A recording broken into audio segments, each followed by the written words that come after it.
সুপ্রিয় দর্শক, আসসালামু আলাইকুম। স্বাগত জানাচ্ছি রয়্যাল বাংলা টিভির সংবাদ দেখার জন্য।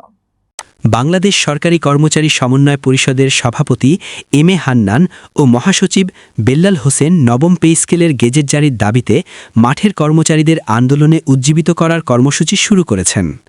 এরই ধারাবাহিকতায় ৯ ডিসেম্বর চাঁদপুর জেলা সমন্বয় পরিষদের উদ্যোগে সদর উপজেলা পরিষদ অডিটোরিয়ামে মতবিনিময় সভায় জেলার কালেক্টরেট কর্মচারীসহ সকল অফিসের নেতাকর্মীগণ উপস্থিত ছিলেন। সমন্বয় পরিষদের সভাপতিত্বে মতবিনিময় সভায় প্রধান অতিথি বক্তব্য রাখেন সমন্বয় পরিষদের সভাপতি এম এ হান্নান।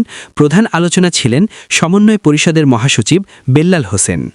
সমন্বয় পরিষদের জেলার সাধারণ সম্পাদক হাশেম খানের সঞ্চালনায় স্বাগত বক্তব্য রাখেন সমন্বয় পরিষদের প্রবীণ নেতা সাবেক সাধারণ সম্পাদক সিরাজুল ইসলাম। মতবিনিময় সভায় জেলার স্বাস্থ্য, গণপূর্ত, সমাজসেবা, শিক্ষাসহ সকল দপ্তর প্রতিনিধিগণ বক্তব্য রাখেন। কেন্দ্রীয় নেতৃবৃন্দ সরকারের কাছে ডিসেম্বর মাসের মধ্যে নবম পে স্কেলের গেজেট জারির আহ্বান জানান। পাশাপাশি কঠোর কর্মসূচি বাস্তবায়নের জন্য প্রস্তুত থাকার নির্দেশনা দেন। এর আগে কেন্দ্রীয় নেতৃবৃন্দকে চাঁদপুর লঞ্চঘাটে ফুল দিয়ে বরণ করেন। একদিকে সরকার বলতেছে ৬ সদস্যের পরিবার নিয়ে চলতে হবে, পে কমিশন গেজেটে বলেছে ৬ সদস্যের পরিবারকে নিয়ে আমলে নিয়ে পে কমিশন সুপারিশ করতে হবে। কিন্তু হঠাৎ করে আমাদের সম্মানিত অর্থ উপদেষ্টা একটি মেসেজ দিলেন, এখন তারা পে কমিশনটি করবেন না, এরা সুপারিশ করে যাবেন, পরে সরকার এটি বাস্তবায়ন করে। আমি মনে করি এদেশের 19 লক্ষ কর্মচারীর সাথে এক ধরনের তামাশার মন্তব্য করেছে। আমরা এই আজকের সমাবেশ থেকে তার এই বক্তব্যের তীব্র প্রতিবাদ জ্ঞাপন করতেছি।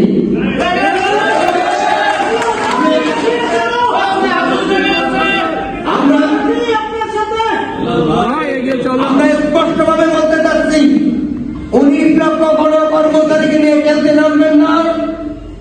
19 লক্ষ কর্মচারী যদি থেকে ওঠে বাংলাদেশকে অচল করে দিতে পারে।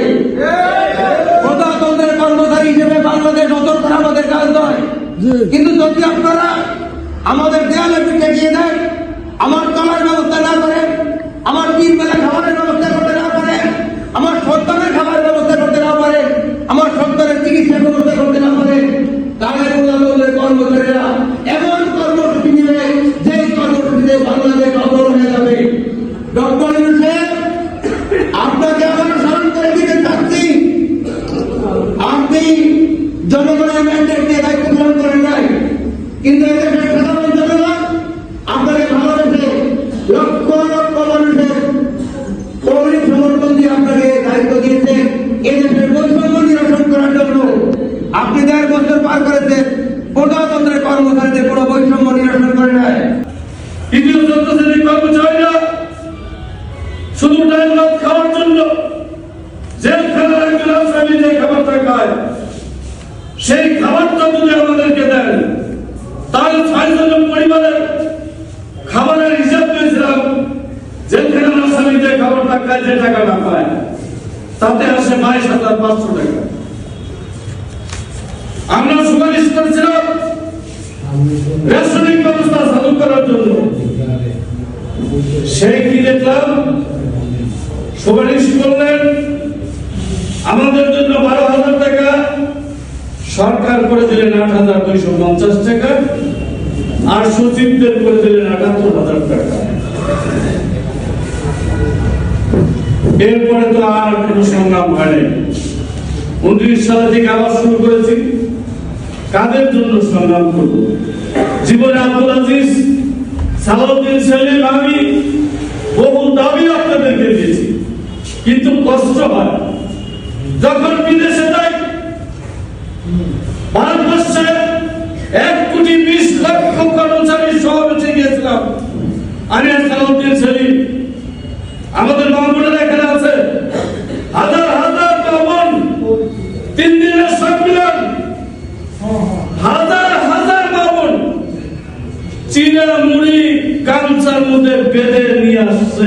তারা 3 দিন সেখানে অবস্থান করবে, সম্মেলনকে সফল করবে। পুরুষের কথা তো বাদ দিলাম, পুরুষ তো আছে। একজন পুরুষ যদি সেই সম্মেলন কেন্দ্র থেকে টয়লেটে যেতে হয়, তাহলে সভাপতির পারমিশন দিতে হয়। সভাপতি সাহেব আমি টয়লেটে যাব, যদি অনুমতি দেয় তাহলে যেতে পারে, নাহলে উঠে না। আর আমাদের দেশে কি অবস্থা? আমরা এসেছি ঢাকা শহর থেকে আপনাদের কাছে,